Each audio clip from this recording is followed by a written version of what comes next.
City India news channel, हक की आवाज। पैराडाइज फंक्शन पैलेस मुल्क की नई पार्लियामेंट में आज कार्रवाई का दूसरा दिन है और खवातीन रिजर्वेशन बिल पर लोकसभा में बहस हो रही है। कांग्रेस लीडर सोनिया गांधी ने ऐलान किया कि कांग्रेस खवातीन रिजर्वेशन बिल की हिमायत करती है। ताहम उन्होंने कहा कि जात पर मबनी मर्दमशुमारी करा के इस बिल में SC, ST और OBC रिजर्वेशन का बंदोबस्त किया जाना चाहिए। उन्होंने कहा कि तमाम रुकावटों को दूर करके इस बिल को फौरी तौर पर नाफिज किया जाना चाहिए, क्योंकि मजीद ताख़ीर हिंदुस्तानी खवातीन के लिए बहुत नाइंसाफी की बात होगी। भारतीय राष्ट्रीय कांग्रेस की तरफ मैं नारी शक्ति बंधन अधिनियम 2023 के समर्थन में खड़ी हुई।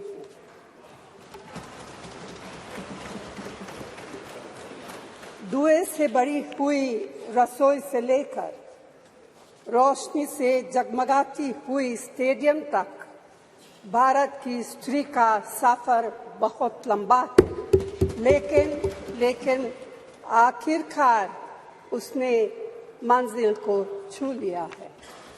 उसने जन्म दिया, उसने परिवार चलाया, उसने पुरुषों के बीच तेज दौड़ लगाई और असीम धीरज के साथ अक्सर खुद को हारते हुए लेकिन आखिरी बाजी में जीतते हुए देखा। भारत की स्त्री के हृदय में महासागर जैसा धीरज है। उसने खुद के साथ हुई बेईमानी की शिकायत नहीं की और सिर्फ अपने फायदे के बारे में कभी नहीं सोचा। उसने नदियों की तरह सबकी भलाई के लिए काम किया है और मुश्किल वक्त में हिमालय की तरह अडिग रही। स्त्री के धैर्य का अंदाज लगाना नामुमकिन है। वह आराम को नहीं पहचानती और तक जाना भी नहीं जानती। हमारे महान देश की माँ है स्त्री, लेकिन स्त्री ने हमें सिर्फ जन्म ही नहीं दिया है, अपने आंसुओं खून पसीने सींचकर हमें अपने बारे में सोचने लायक, बुद्धिमान और शक्तिशाली भी बनाया है। अध्यक्ष महोदय, स्त्री का मेहनत, स्त्री का गरिमा और स्त्री के त्याग की पहचान करके ही हम लोग मनुष्यता की परीक्षा में पास हो सकते हैं। आजादी की लड़ाई और नए भारत के निर्माण के हर मोर्चे पर स्त्री पुरुष के साथ कंधे से कंधा मिलाकर लड़ी है। वह उम्मीदों, आकांक्षाओं, तकलीफों और घर गृहस्थी के बोझ के नीचे नहीं दबी।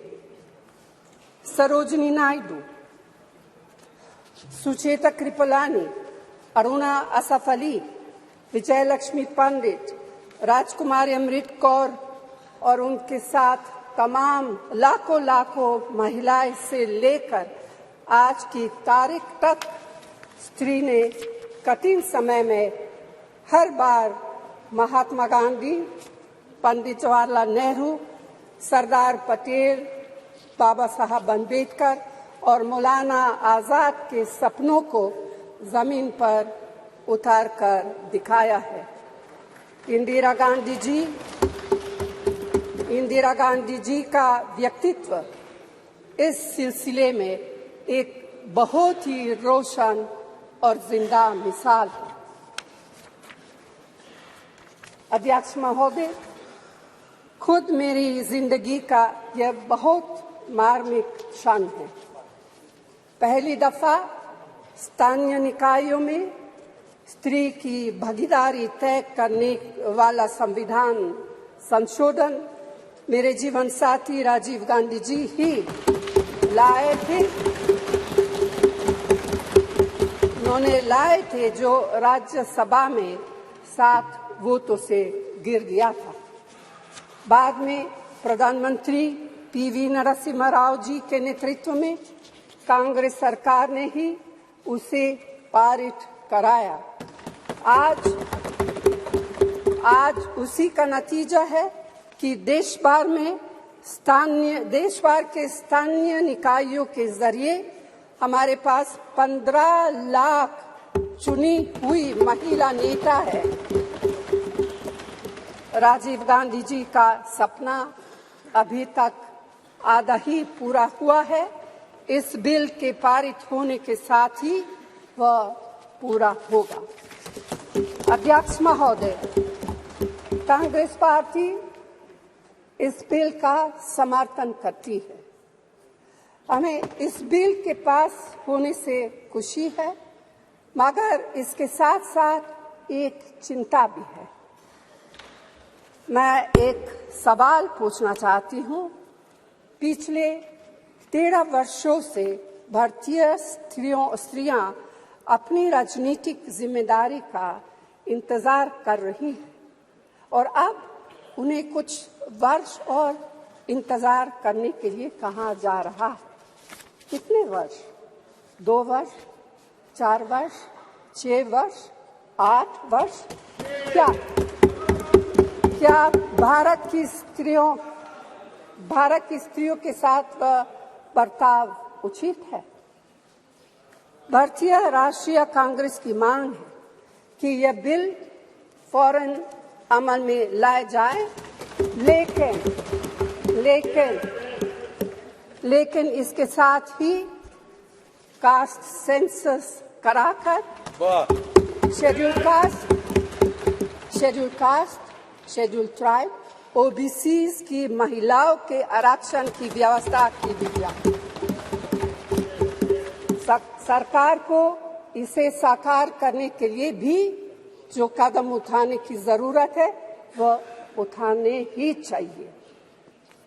अध्यक्ष महोदय, स्त्रियों के योगदान की स्वीकार करने और उसके प्रति आभार व्यक्त करना का यह सबसे उचित समय। इस बिल को लागू करने में और देरी करना भारत की स्त्रियों के साथ घोर नाइंसाफी है।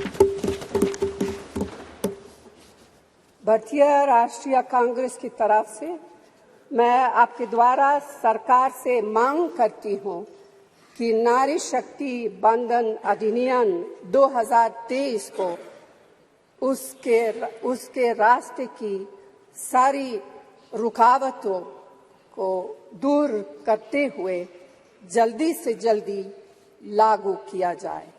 ऐसा करना न सिर्फ जरूरी है बल्कि संभव भी है। धन्यवाद।